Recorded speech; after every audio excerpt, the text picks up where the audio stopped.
Hello everyone, my name is Vladimir and welcome back to the Architecture Weekly YouTube channel. Today we gathered to do something special for you and we're gonna showcase how to extract a topic for speaking at a conference. So my friends will be interviewing myself about my experience, what I'm fond of, and asking other questions in order to come up with a story that I could present. Let's go!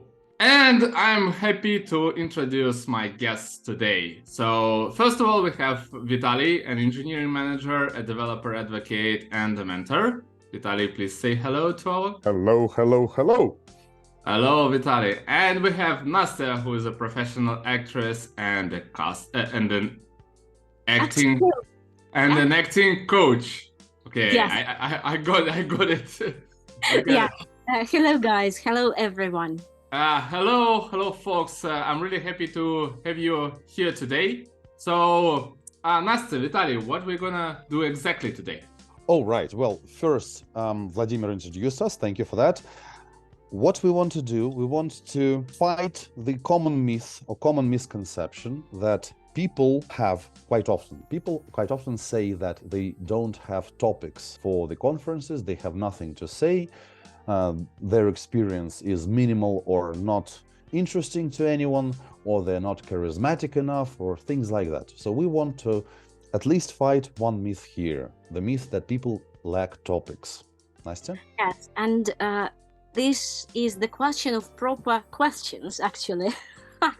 That people like us, we sit down with, for example, with Volodya and start asking questions, and we want to show the whole process of extracting the topic and shaping it, forming into something more, some bit of a story that can be told to the people, to the wide audience. So let us start with the most simple questions. During this calendar year, what are you proud of? Maybe what are you not proud of? Yes, because let me first say something. Vladimir is going to be our victim or our guy here to show the Same process. question. Yes, the interviewee. Yes, Vladimir, tell us everything what you've been proud of. Yeah. Just a single note from my side is like again, Vitaly and Anastasiya, they will be asking myself about like something in order to come up with a topic that I could present to some kind of a conference. Yep. Not particular technical ones, just any conference. So this will be a showcase how we can come up with a completely new topic for a conference. So let's go. Okay, Vitaly, can you please repeat the question? Yes, the question is, what are you proud of in terms of work, or maybe not only work, during the last year? What were you accomplished, something that you're proud of? Okay, that was an extremely hard year to go through with all this war and new challenges that I faced this time. So the year began with a relocation. So we planned it for quite some time already, but the 1st of March we relocated to Estonia, and we had to settle here. I also started working at my new job, Bolt, that is. I'm working as a senior engineering manager. That means that I'm leading several teams. Mm-hmm. And this is a big challenge from several perspectives. First of all, new people, right?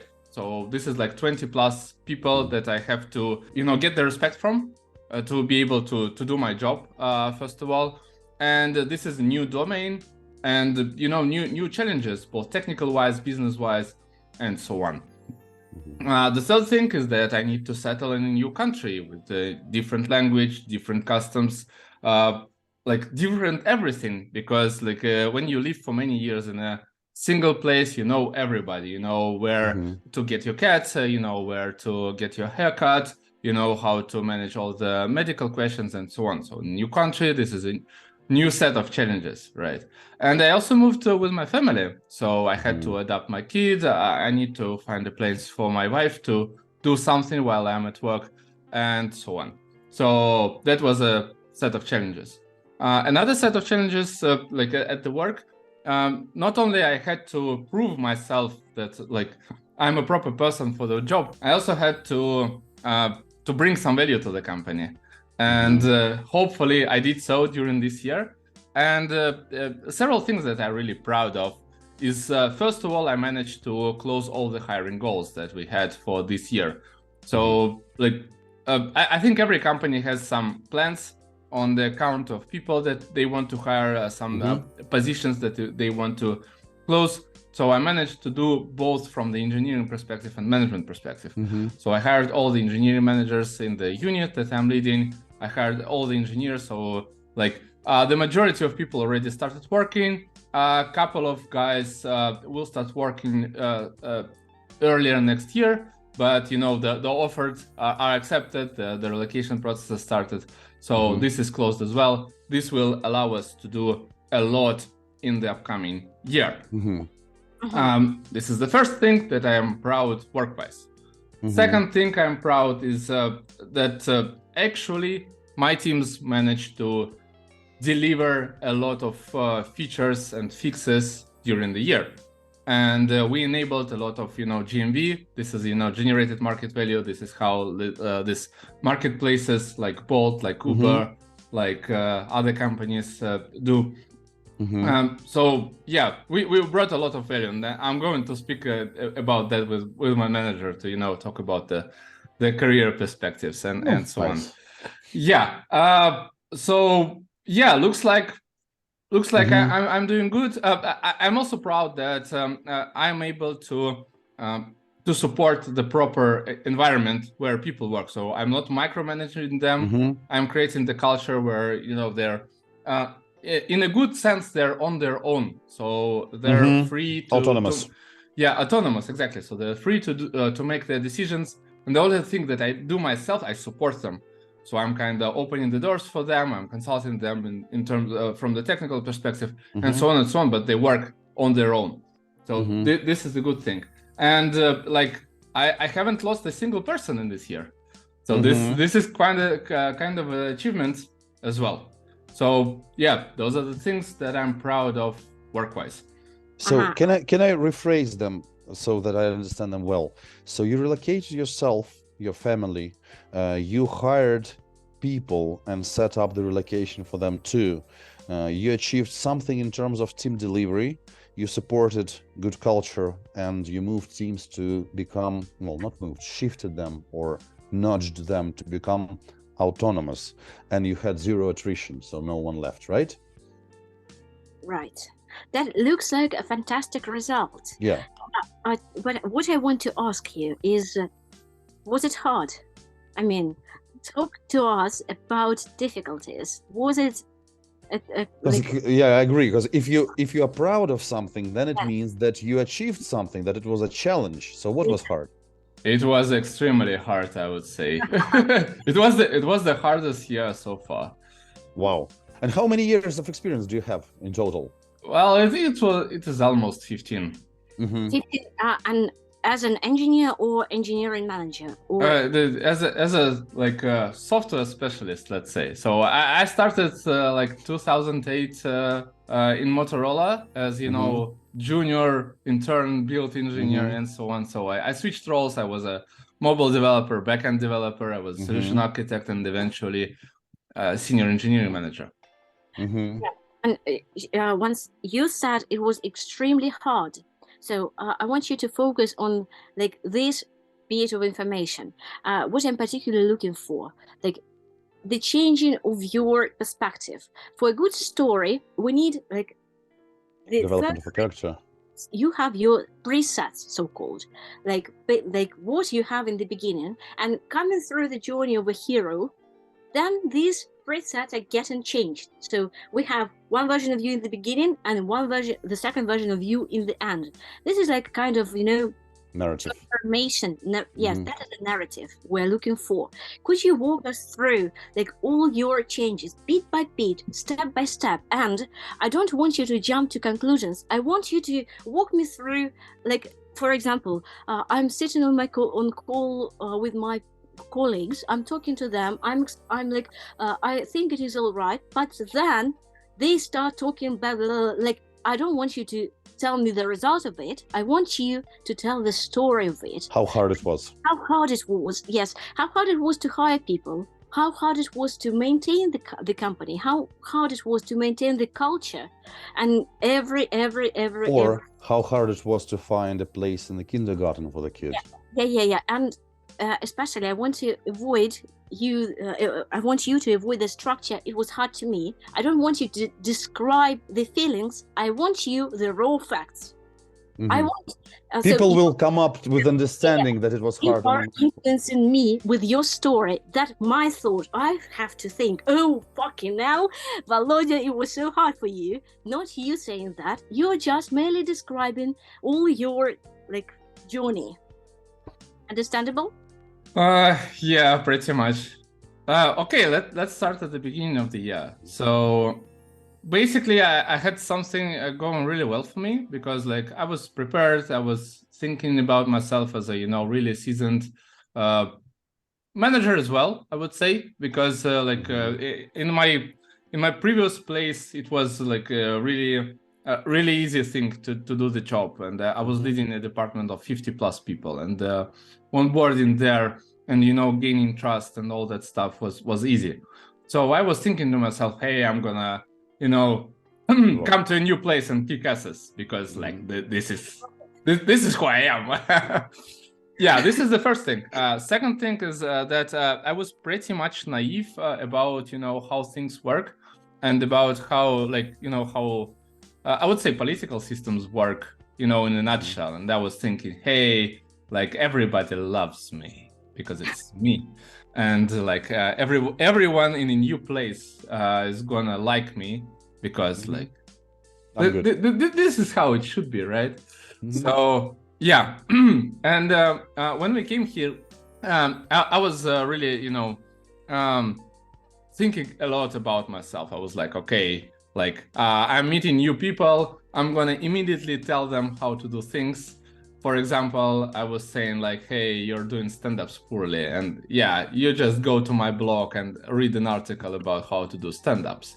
I literally did that. So it wasn't like that, but it appears that to the people I was leading, it looked like that. So descriptive. Yeah. So that was a very big thing, and actually, this one in particular got escalated to my manager, and the engineering managers that I'm leading, they told my manager that, hey, this guy is just not supportive enough.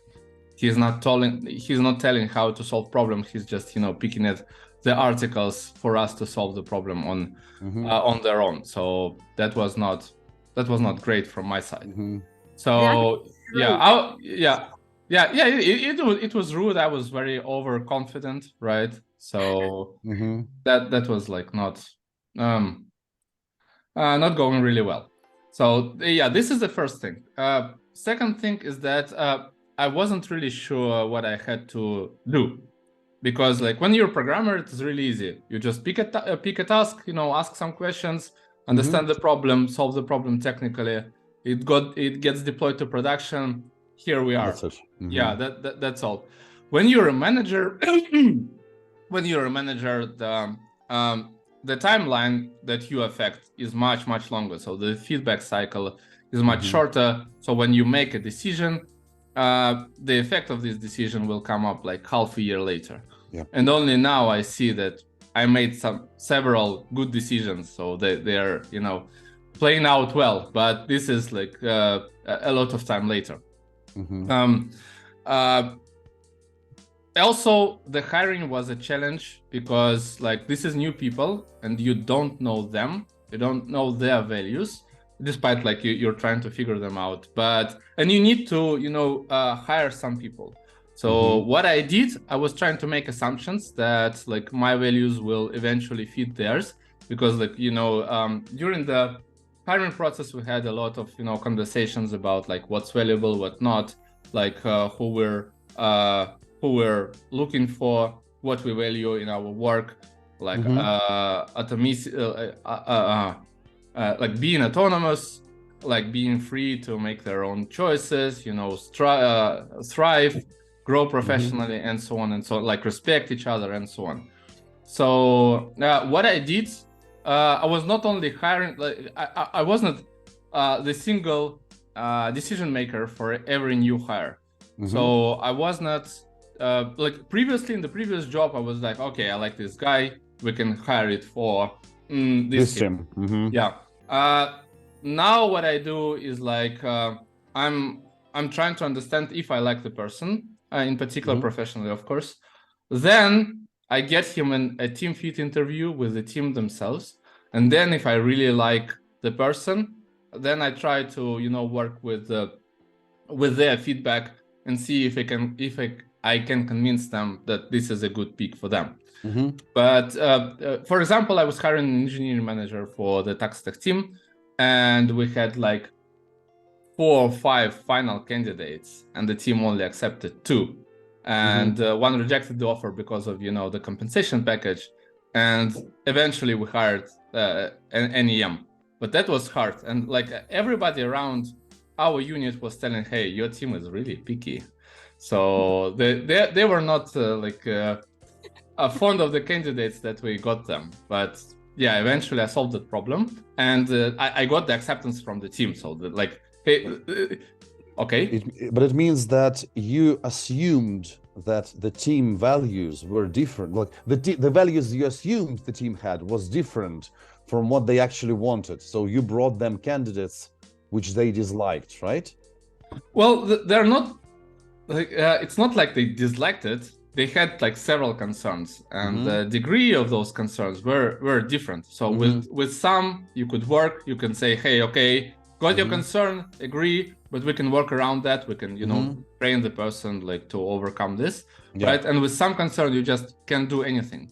For example, if the team expects that the engineering manager will be technical enough to support them with the technical problems, and if the person is not, you're like, it's not trainable in a couple of months, right? It requires a couple of years to be a little bit literate with what you're working. So yeah. So the values were fine, but there were some gaps. And the challenge here again is that when we're looking for EM, we're looking for a technical specialist, a good people manager, and a person who can do good system design. So this is like a rare set of cases. So that's the whole team. Yeah, half a team at least. Yeah.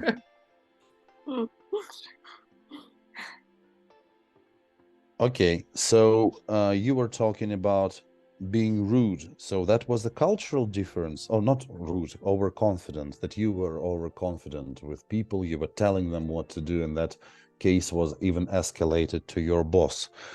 Was it a cultural difference, or was it just you thinking that you are such a good manager? So basically, is it individual issue or is it a cultural difference issue? Yeah, I think it was an individual issue, and that was a problem of my previous experience. So it went so well for me. Too well. Yeah, I was thinking like, okay, so I'm gonna repeat that, like no problemo, but didn't work out that well. So the context was different. Yeah. And that okay. Could you say how many different nationalities do you have in your team? Okay, I'm not counting, but it's like more than 5 definitely. And the team is spread. You don't.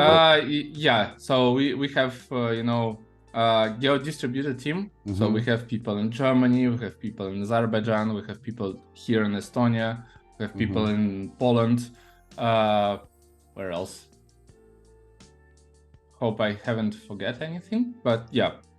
Did you have any kind of offline meeting for everyone? Actually, getting everyone is hard nowadays because of the war and these traveling issues. But we gathered almost everybody, except I think 3 people. But we gathered almost everybody in November. We had this outing event of building units, and we gathered all together. We got to know each other, closer, and so on. Right. How do you evaluate this event? Did it help you personally as an engineering manager? Well, yeah, it helped a lot, both professional and personally, because I got to see everybody in person, Mm-hmm. and I was actually managing the event itself. So I was preparing it, asking people to do some things for me for that event to happen properly, and the feedback was really well. Mm-hmm.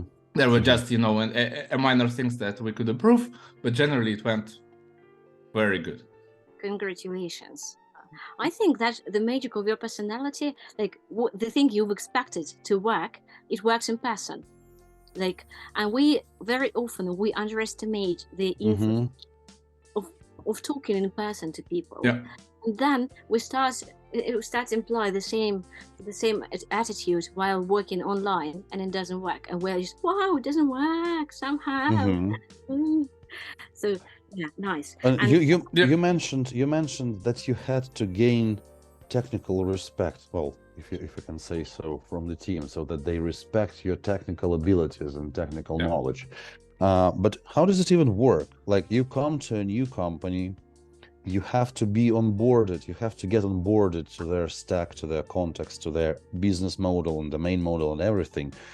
And you have to do your manager work at the same time. You have to get to know people, to meet them, etc. And you have to do, like, how do you manage to do it all in parallel? Yeah, that's quite challenging. So what I did, well, for one of the teams that I was looking engineer manager for, I decided that, okay, this is a good chance to get to know the tech better. And in order to provide any guidance on the improvement of, delivery pipeline and so on, I need to understand the pipeline in the first place. And in order to do so, I decided to tackle several development problems. Right. So I spoke with product managers. I understood the things that will be valuable to work on. I consulted the engineers, like, hey, do I understand right that this is the way how to solve this problem? Got a consultation, and then solved several problems for them, and showed, like, here the pull request, here the tests, here it is being delivered to the production. And when people saw that I'm able to do their work as well, they saw that, okay, we can trust this guy. He knows the stuff. He understood the problems. He got to know the tools to to make the job. So right now we can hear his opinion about our stuff. Yeah, interesting. And may I ask a rather personal question? May I? Nod, if I may. Sure. Have you feared for your job during the year? Have you felt that you are on the verge of losing your job, or anything like this, or close to this? Yeah, that was a very scary moment when my manager dropped me a message. Hey, we need to talk. Like, let's talk tomorrow. Like 1 hour. Like, and I was like, have I have a problem? Like, what's happening? And then we had a discussion, like, but yeah, that was very nervous. So yeah, and the last phrase of the message was like, hey, you need to address this problem, or we'll have problems. And I'm like, okay. Wow. Sound good at all. Oh my god. And I can imagine that, as you said, you had to resolve all the family issues too. And I think I recall that you even purchased the house, so you had to get all the documents done as well. Yeah. You had quite a lot of in parallel. Yeah. So like how the typical relocation works. Being at your old place, you're searching for a temporary location, so some flat or some place at Airbnb, and then when you move there, you start looking for a permanent place. Yeah. And the problem here was that my wife, she didn't want to live at a rented place. She wanted to have her own. So we had to find a place which we can purchase. But I'm not like there's a joke in Russian that I'm not sleeping with the oligarch's daughter, right? So so I couldn't just go and purchase with with cash. Yeah, get me So, that house. Yeah. And this one, Yeah. and the yacht, please. Yeah. So I had to get a mortgage, but the problem is that you just can't do that because banks like, what? You're 2 weeks in a country, no mortgage for you. So come back to us when you're at least half a year here. And for some of the banks, it's like 2 years at least.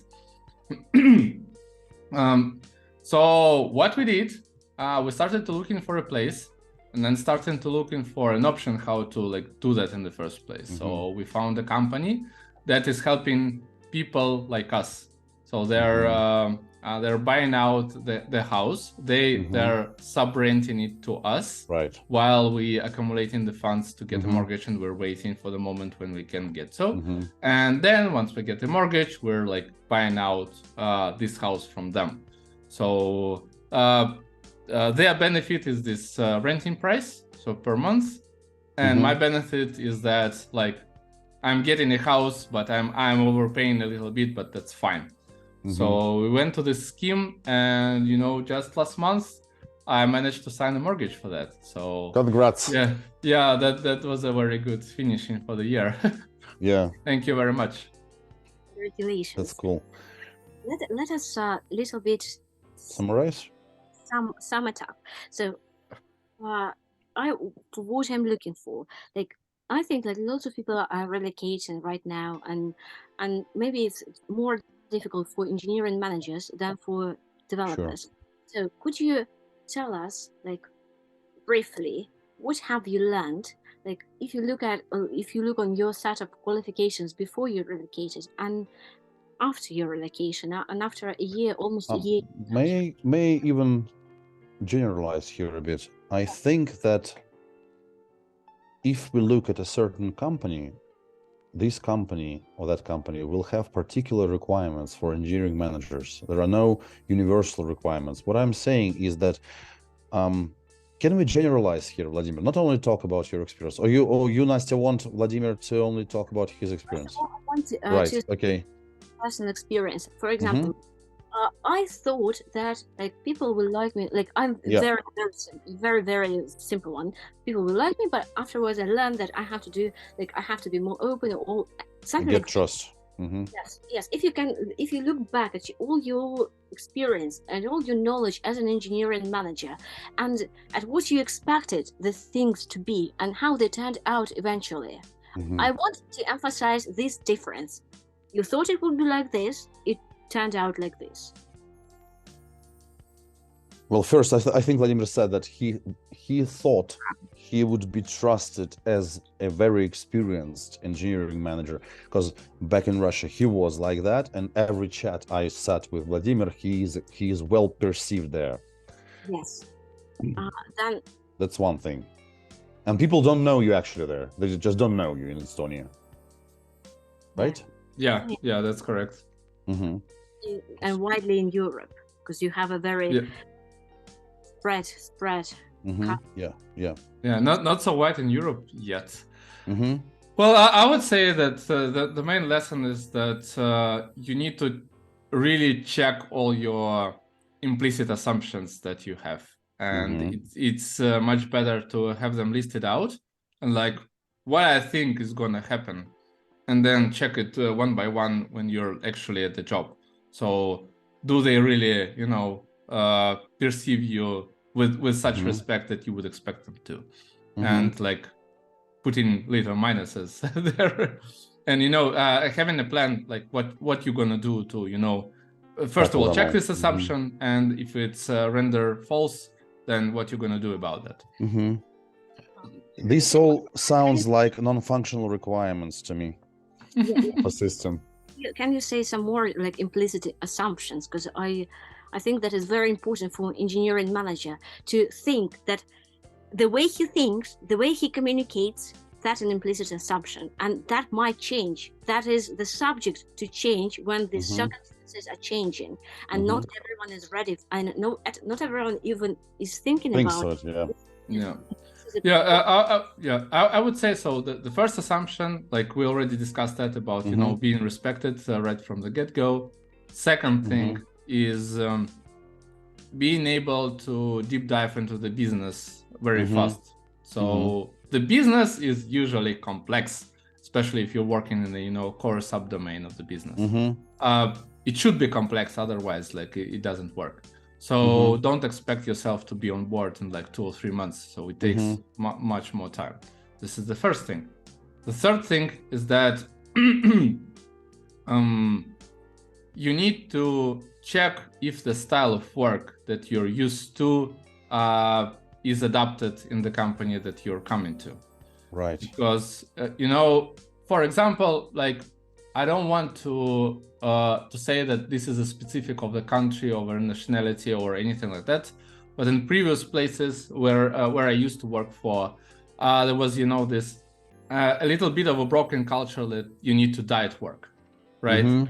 But deliver, but by the deadline or whatever. So I saw a lot of places with that attitude. Here it's not the case. So you can be much more relaxed, and the things that you would say this is an underperformance in my previous places, here it's like, okay, this is a work-life balance. This is a normal thing. So we're going well with that. So this is actually a good thing. But when you for your own health, for your mental health, right? And it actually helped me a lot, because if I had to deliver like much more, I would fail that like 100% with all that stuff. But the upside down of that is that when you expect something of people, right? So that they will deliver or like work at 7 p.m. Friday evening, or like try to work on holidays, like it just doesn't happen here.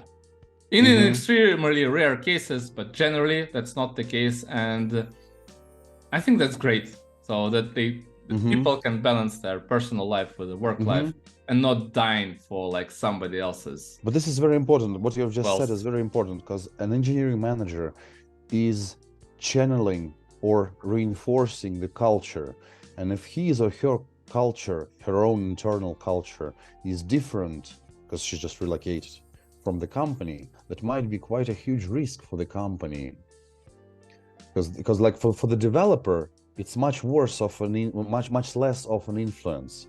For the manager, you actually can destroy a team or 2 or 3. Literally destroy. Literally destroy. But I got that right.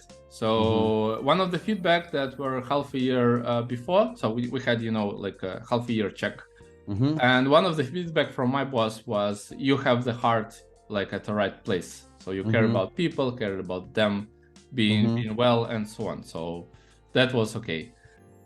Great, well done. Right. Thank you. Yes, but if we come back, well, congrats for that. But if we come back to our such a mean person. If we come back to our topic, so Nastya, we have a few. I can see a couple of ways to structure what Volodya has just told us, his story. First would be a personal, like almost biographical story of an engineer, a very seasoned engineering manager, relocating to a different culture, to a different business, and conquering or fighting all the challenges he's seen. That's one thing. Fighting himself. Now, the thing I'm lacking right now, as we haven't properly talked about the prerequisites, like your story before relocating. So in order to understand what set of kind of implicit assumptions you personally had before relocating. As I said, the story, like your heroic journey, needs a description of the hero in the beginning, and then the story developing. I pretty much agree that it is biographical, and like we need like for whom we will talk later, for whom we might deliver this speech. But in order to bridge with the audience, you have to make yourself like one of them, and they have to recognize themselves in you, like talking about your prerequisites. Like people, at least like everyone during their professional career, have thought about changing a place, changing a country. Everyone, doesn't matter live. United States, in Europe, in Russia, in Belarus, whenever you live, you change places. That's how the world works right now. So the description of the environment you grow up. How did you because that is things we don't think about afterwards. You just, well, that's very difficult to tackle. So you want Vladimir to explain us essentially how he came to certain assumptions. Yeah, just a little bit about you told us that for quite some time you've been pregnant with the idea of relocating. So it doesn't come out of nowhere. So we want to understand where you were at the beginning of your journey. Then, how the journey started. I agree that we can imply this biographical time. Yeah. It means that we have the continuity as it happened, and different branches as your personal things, as your because relocating with a family is substantial, harder. Yes, it's difficult. You have to tackle as well as your professional life. Yeah. This is your main trunk of a tree, and other things like branches. For example, you don't speak with your team. You don't speak Russian, right? You speak English. No. Half your command of English was sufficient before you relocate. Did you do anything to improve it? Was it a problem anywhere? For example, was it? And does the majority of the team speak the language of Estonia, for example, that you don't understand? Is this a problem as well? What language speaks your boss? Native language. Is Estonian? You don't understand. And these are branches. Them as well, as long as you may return to the main trunk. And the main trunk, yeah. May I suggest something? So we have 7 minutes left. What I suggest we do, and that's what actually we do, what we do actually with Nastya most of the times when we help people prepare for the talks. So we discuss the structure, as you gave us pretty much information on what happened. Then the person whom we help creates a Notion page or Google page or whatever, Google Doc or whatever, with the proposed thesis, 10 paragraphs or even 10 sentences. 10 bullet points, yes, right. So we agree to have a biographical story, right? An outline. An outline, yes, exactly. So we agree that our narrative is a biographical one. Then we have an outline. So Nastya, you're saying that the outline should start with explaining how Vladimir came to this situation, right? Yeah, for me, because that is in acting, we have an event, and the event which led to this event. You have the character, right? So in order to, there's the pre-event, which is of major importance to all the story. How did you come up with the idea of relocation? Why did you think it was important for you? Talk about your career at this point. What have you achieved by this point? So we need this, as I said, to bridge with the audience. People who are at the same stage as you are in their career or yet will associate themselves with you. That's what we need. People associating themselves with you. Yeah, this is the guy here. Yes, I'm the same. That is what we're looking for. And then this first thing, relocation, and then it's like the snowball on the top of a mountain. It starts rolling. There's all the events, and then at the very end, the very huge snowball. Yes.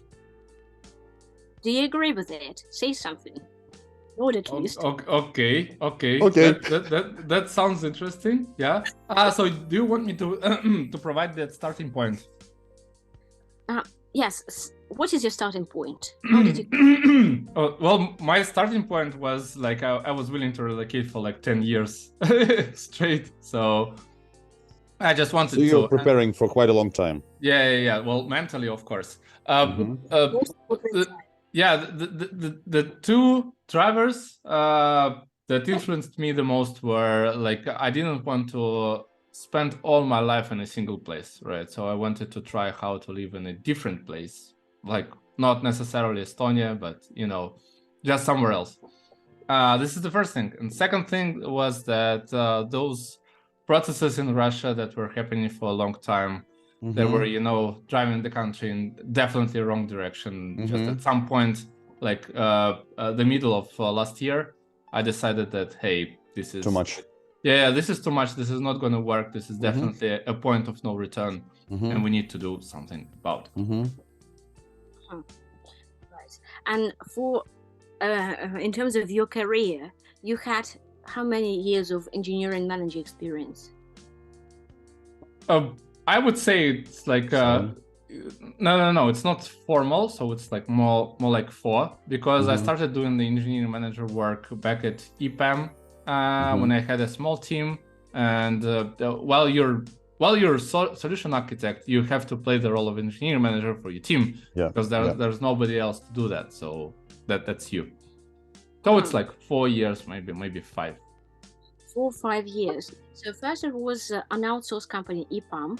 Then have you changed it for Motorola, or have? Motorola was the first one.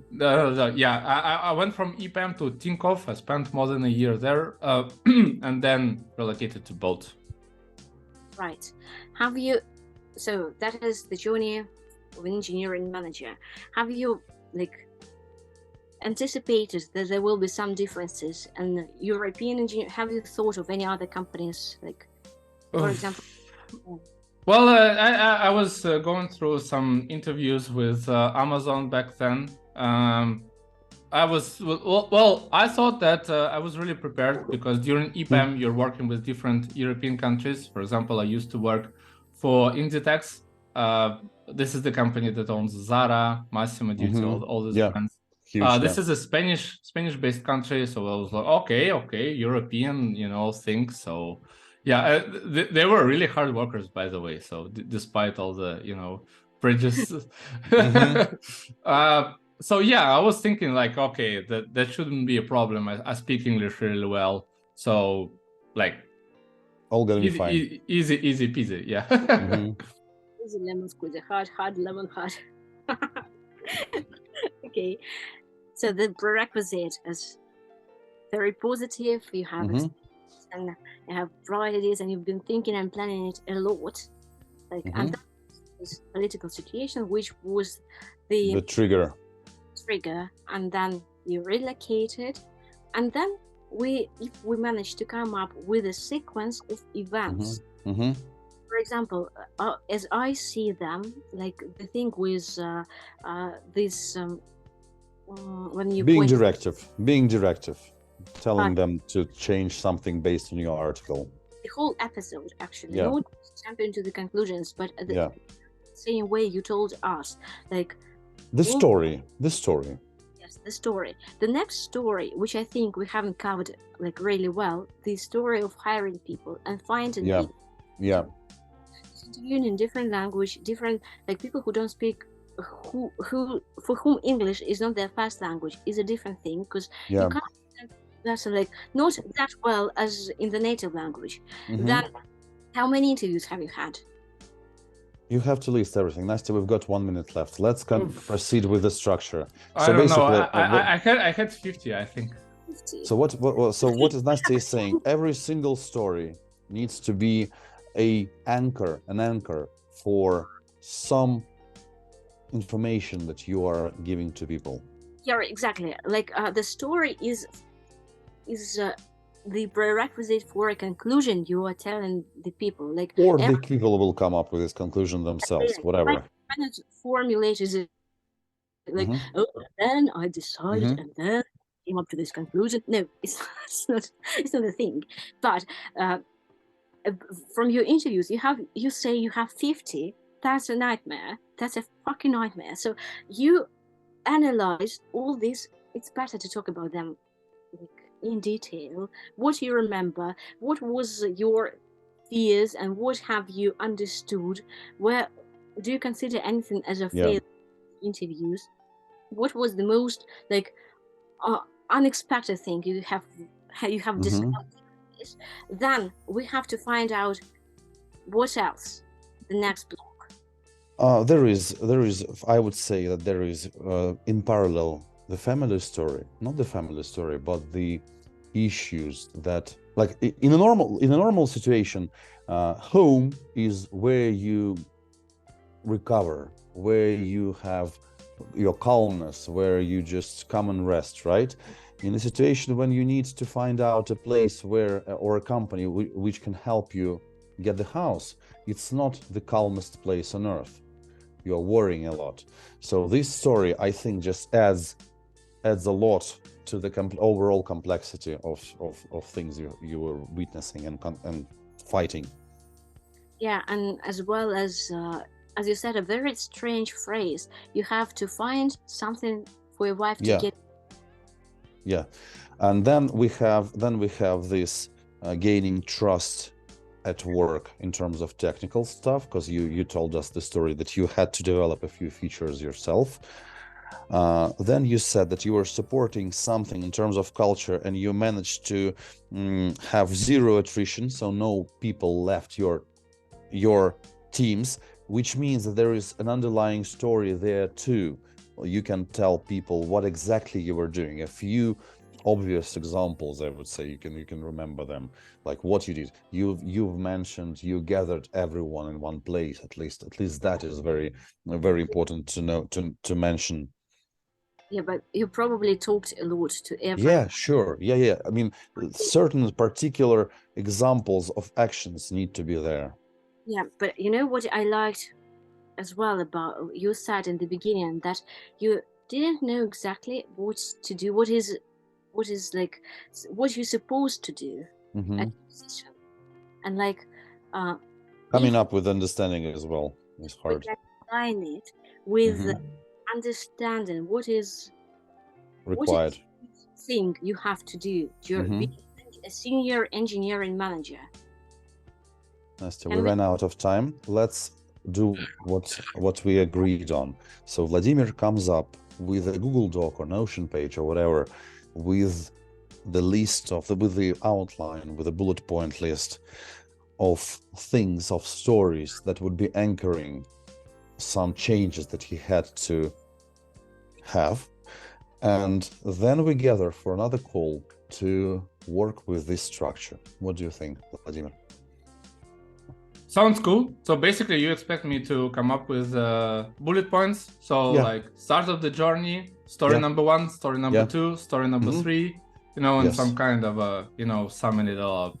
You can skip the summary or you can write the summary, whatever you want. We will work. So how we usually work with concept of a story. We interview the person, then the person creates this outline, then we iterate on each story to figure out what this tree that Nastya grew will look like, how long the branches will be, or maybe they will be short but the tree will be tall. And so we will come up together with more than 3 like these bullet points. That would be great, because it's easier to cut things down than to put to invent again the very last moment. That would be great. Okay, nice.